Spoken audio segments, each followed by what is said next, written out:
दोस्तों, इंडिया के अंदर टैक्स पे करने वाले लोगों की संख्या पिछले 10 सालों में डबल हो गई है। सवाल यह नहीं है कि कितने लोग टैक्स दे रहे हैं, सवाल यह है कि कौन टैक्स दे रहा है और क्यों।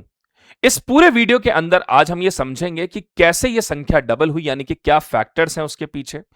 उसके अलावा एक पूरा कंपैरेटिव एनालिसिस करेंगे कि इस टैक्स का जो टैक्स पे डबल होने से इसका एक बहुत बड़ा इफेक्ट इकोनॉमी पे पॉजिटिव सेंस में क्या आ सकता है, और कहीं इससे कुछ चैलेंजेस भी डेवलप हो सकते हैं क्या, स्पेशली मिडिल इनकम ग्रुप्स के लिए।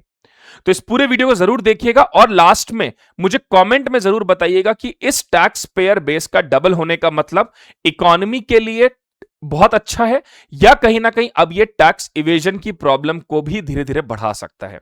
तो शुरू करते हैं वीडियो को। सबसे पहले बात कर लेते हैं हुआ क्या है। अगर हम बात करें असेसमेंट ईयर 2013-14 की, तो इंडिया में जो टैक्स पेयर्स थे वो लगभग 5.26 करोड़ के आसपास थे। वहीं अगर असेसमेंट ईयर 2024-25 की बात करें तो ये नंबर 12.13 करोड़ हो गया, यानी कि सीधा ये नंबर डबल हुआ है। और इसका सिंपल सिंपल सा मतलब यह हो रहा है कि इंडिया में टैक्स को लेकर लोगों में जो एक अवेयरनेस आई है कि भाई टैक्स पे करने से हमारी इकोनॉमी का जो डेवलपमेंट हो सकता है वो सच में अच्छी बात है। और इसके पीछे के अगर फैक्टर्स की बात करें कि एक्चुअली में ऐसा हुआ क्यों है, तो देखिए हम सब ये बात जानते हैं कि सिस्टम जितना ज्यादा एफिशिएंट होगा, चीजें जितनी ज्यादा इजी होंगी, उतना ही लोगों को वो कन्वीनियंट लगता है। तो जो सबसे बड़ा फैक्टर है कि जिसकी वजह से ये चीज पॉसिबल हो पाई है वो है डिजिटलाइजेशन ऑफ टैक्स फाइलिंग। अब तक क्या होता था कि जब से डिजिटलाइजेशन से पहले की अगर मैं बात करूं तो टैक्स पे करने का सिस्टम बहुत कॉम्प्लेक्स था, क्योंकि पहली बात तो इंडिया में लिटरेसी बहुत कम है और दूसरी बात फाइनेंशियल लिटरेसी और कम है। अब इस वजह से जब डिजिटलाइजेशन ऑफ टैक्स फाइलिंग हुआ तो चीजें थोड़ी आसान हो गई, चीजें ट्रांसपेरेंट हुई और उसमें कहीं ना कहीं अकाउंटेबिलिटी का जो फैक्टर था वो भी बहुत इंप्रूव हुआ। दूसरा प्री फिल्ड रिटर्न्स। जब भी हम लोग टैक्स फाइल करते हैं तो कुछ बेसिक चीजें तो उसमें ऑटोमेटिकली फिल्ड हो जाती हैं, जिसकी वजह से टाइम बचता है और वो कन्वीनियंसी को एक लेवल और ऊपर लेकर जाता है। तीसरी चीज है फेसलेस असेसमेंट।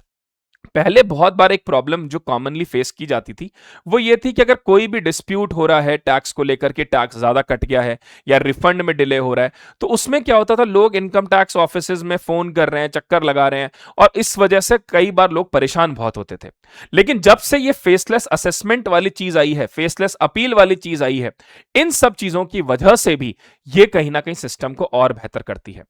चौथी चीज है पैन आधार लिंकिंग, जो कि सिस्टम को इंटीग्रेट करती है और उसके अलावा ट्रांसपेरेंट मैकेनिज्म के साथ फॉर्मल सिस्टम को और एनहांस करती है।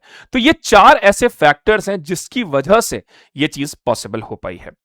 आगे बढ़ने से पहले यहां पर एक सवाल बहुत इंपॉर्टेंट है कि who is the tax payer here.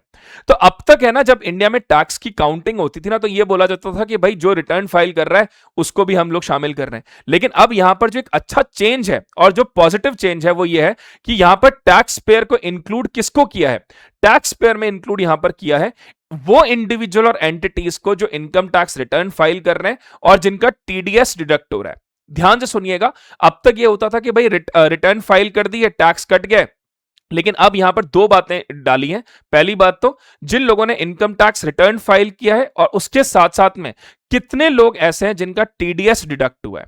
तो टीडीएस डिडक्ट होने का मतलब ही सिंपल सी बात यह है कि they are depositing the tax money. तीसरी चीज, बढ़ने से पहले आप सब मुझसे टेलीग्राम पे जुड़ जाइए। टेलीग्राम पे मैं बहुत सारे वीडियोस, पीडीएफ्स डालता हूं, जैसे मंथली करंट अफेयर की पीडीएफ।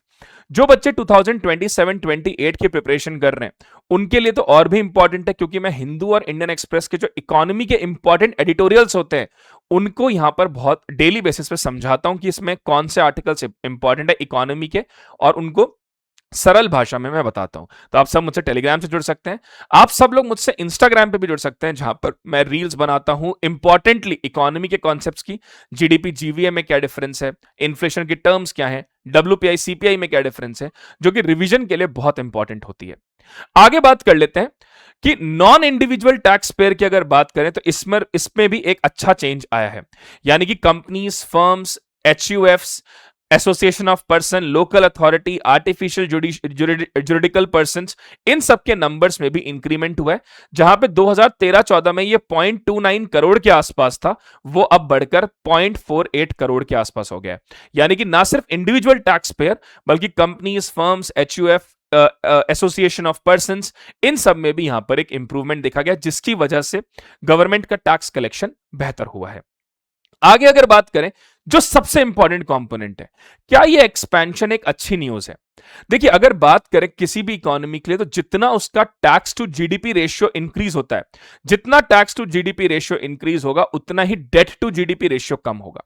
अब क्योंकि टैक्स टू जीडीपी रेशियो यहां बढ़ रहा है, इसका मतलब है फिस्कल रेजिलियंस इंप्रूव हो रही है, इसका मतलब बोरिंग पे डिपेंडेंसी कम होगी, फॉर्मलाइजेशन हो रहा है इकोनॉमी के अंदर, जो कि ट्रांसपेरेंसी को बेहतर करेगा।